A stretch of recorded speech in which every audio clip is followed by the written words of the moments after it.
Hey everybody, and welcome to Average Guy Reviews. This week we're not actually doing a movie review per se. This is more a video version of a blog piece we wrote last year. Now, over the years there have been a huge number of vampire movies and just as many discussions as to which one is the greatest. And yeah, it's a difficult thing. There are some people who would tell you that 30 Days of Night is the best. Some might say Blade, some would say Underworld, some would even say From Dusk Till Dawn. Now I know I've missed a few out, but there's so many, it's impossible. However, this episode is going to be our reasoning for the best vampire film of all time. Now, I have maintained for the last 36 years that Lost Boys is the single greatest vampire movie ever made. Now, when I wrote this blog piece originally, I'd just come out of the 35th anniversary re-release. That was last year. And I stood by my claim then, I stand by my claim now, and I will stand by my claim until the end of time, unless something extremely good comes out in the meantime.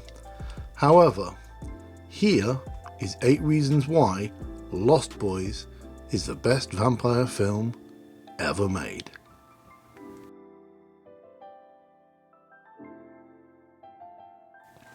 Okay, the soundtrack is a no-brainer for this film, surely.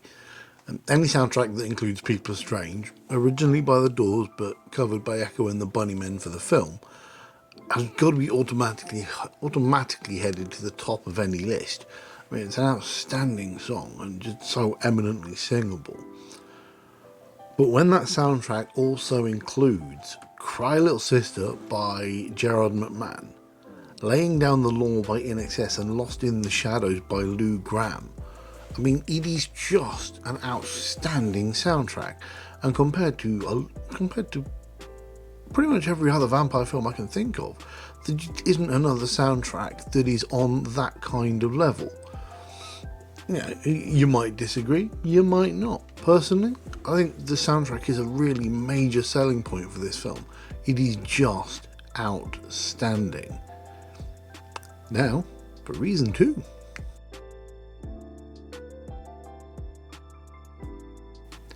The aesthetic of the vampires in this film is just, it's brilliant. I mean, the film was made in and obviously set squarely in the 80s. The look and the overall aesthetic of the vamps matches this flawlessly. Now, having lived through the 80s, I can confirm that a lot of people did used to genuinely dress like that. Now, that's not the issue with this point. Even now, a lot of vampire movies rely on an older style of vampire aesthetic. Pretty much every Dracula movie does it, with the velvet and the high collars and the cloaks. And now, obviously, in Twilight, they had the good guys, if you like, in sort of modern get-up. But the Volturi were obviously very much classic old school thing. Now, but a vampire in the now, who would need at times to fit in to avoid detection and not get is really unlikely to dress like people did hundreds of years ago. I mean, this film proved at the time that you could bring vamps up to date and not treat them like relics.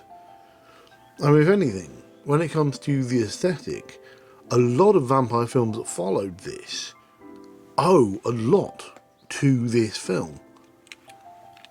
And I think that's got to be one of the reasons why it stands head and shoulders above most of them.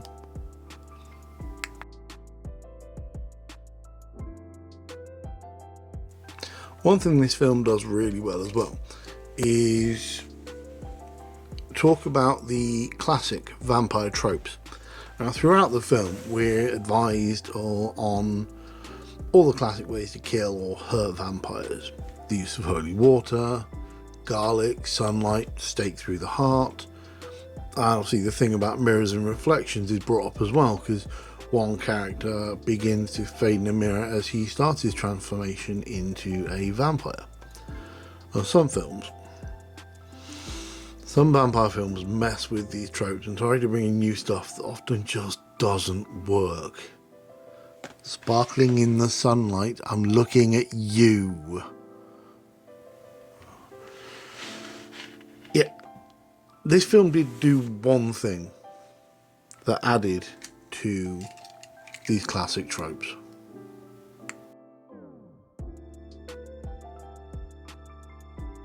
See, now, while the film does use the classic tropes that we discussed just before, this film goes a step further and adds new lore that works within the realm of the vampires and within the universe that they inhabit.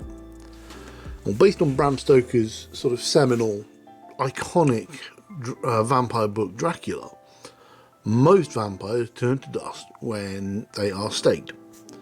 I mean, that's kind of where it all started, and everything sort of built on that. This movie builds and expands to that point. I mean, one of the best things to talk about, show how they did that, was by quoting Edgar Frog. I think I should warn you all, when a vampire bites it, it's never a pretty sight. No two bloodsuckers go the same way. Some yell and scream, some go quietly, some explode, some implode, but all will try to take you with them. Now, it makes sense. Why would, creatures like vampires, why would they all die the same way? I mean, within the realm of the film, it works really well, and it makes sense. And that actually then goes through, because that is carried through to films like, bear with me 1 second, films like From Dusk Till Dawn. When they're staking and killing the vampires in the bar, most of them die different ways, and that all comes from that all leads from this. So this film has had an impact moving forward, and so many of the films owe so much to this film.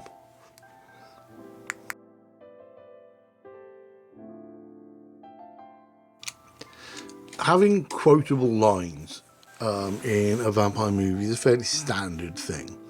I think a lot of times they try to make things sort of so you can really sort of remember them, but this film is a step above most of the others. It's one of the most quotable sort of vampire movies. I think maybe the most quoted vampire movies of all time.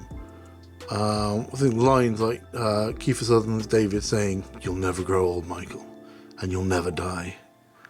From that to, great, the blood-sucking Brady Bunch, to one of my personal favourites, the one on the front page of this one, front sort of page image of this part, which I'm not going to say, purely because, stuff.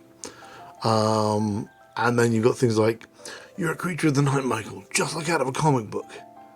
And it's like, and then the grandfather, at the end, he says, he's like, "One thing about living in Santa Carla I never could stomach, all the damn vampires." Now, they're just a few of the quotable lines, and just a few of my favourites from the film, and the point still stands. And like I said, originally, I thought this may be one of the weaker points of my argument, but people have said since, absolutely spot on, and that it is right that a major part of it is that it is so quotable.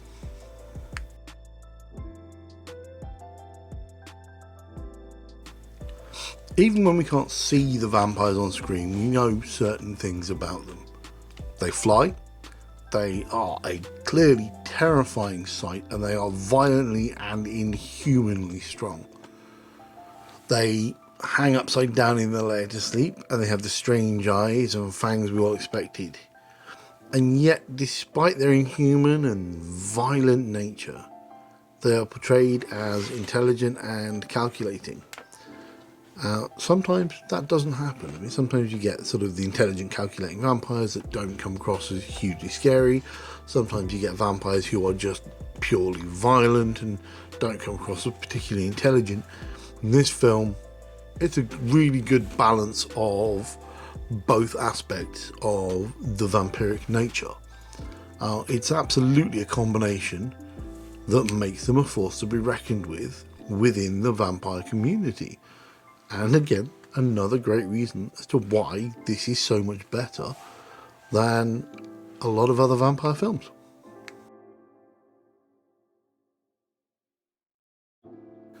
Vampire films tend to fall into one of two camps normally. They're either very serious or overly comedic, and as with any genre of movie, it can be quite hard at times to walk that balancing act. You don't want it to be too camp, you don't want it to be too serious, and this movie manages it with moments of pure terror.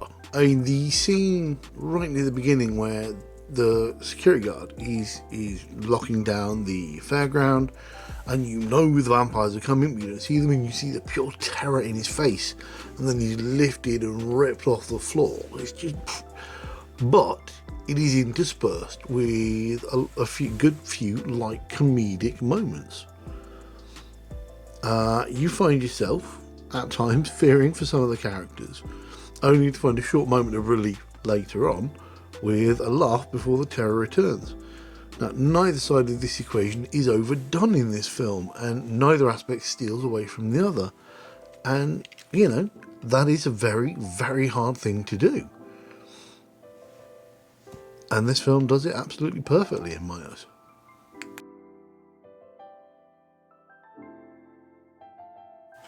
My final point about this is probably the most salient and important part of this list, and that is Kiefer Sutherland's performance as David. It's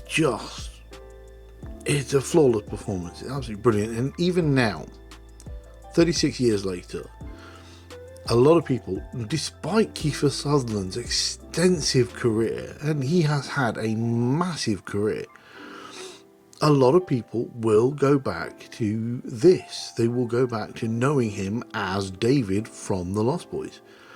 And he commands every scene he's in, even if he says sort of next to nothing or just a little bit. Yet he doesn't overpower or dominate any of the other characters negatively at all.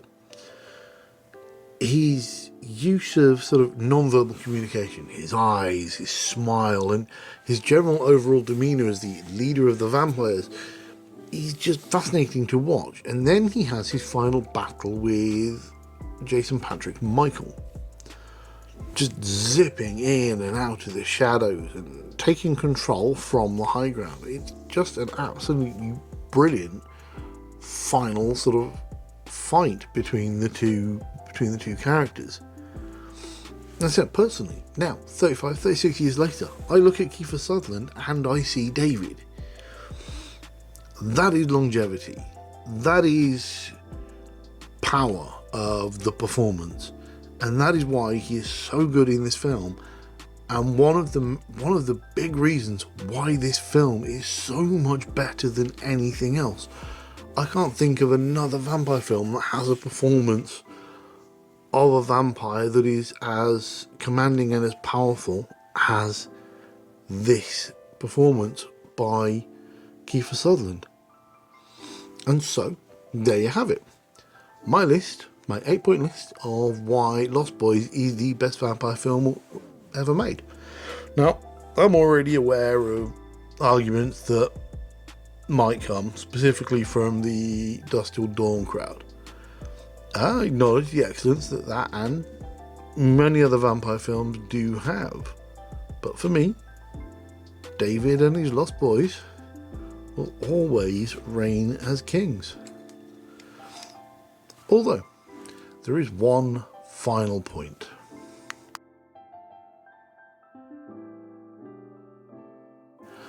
This is perfection in poster format. Jason Patric was the main star of this film, and he is front and large of the poster as he should be. And yet, Kiefer Sutherland, much smaller on the poster, central, but dominates the frame. He absolutely dominates this entire poster. It's just staring deep into your soul. There's a face that says, I'm in charge, and you know it, without uttering a single word. Now, alongside that, though, we have the absolutely fantastic black and white imagery overlaid on the pool of red blood. It is an absolutely glorious poster, and while I do have a large one on my wall, I want to get one framed. Ideally, I'd like it signed by all of the actors, but unfortunately that's just never going to happen. But as posters go, this is just it's a perfect poster. It does everything it needs to do. And the tagline, sleep all day, party all night, never grow old, never die. It's fun to be a vampire. So, 8 points, plus a little extra, as to why Lost Boys is the best vampire movie ever made. If you disagree, feel free to leave me a comment. And of course, if you can, please try to like and subscribe. We'll see what happens from there. We'll have more blog pieces and more reviews next week. We will be doing a movie review. Not sure what yet. I've got a few that I'm seeing over the next week. So we will see what comes. But for now, thanks for listening. Thanks for watching, and tune in next time.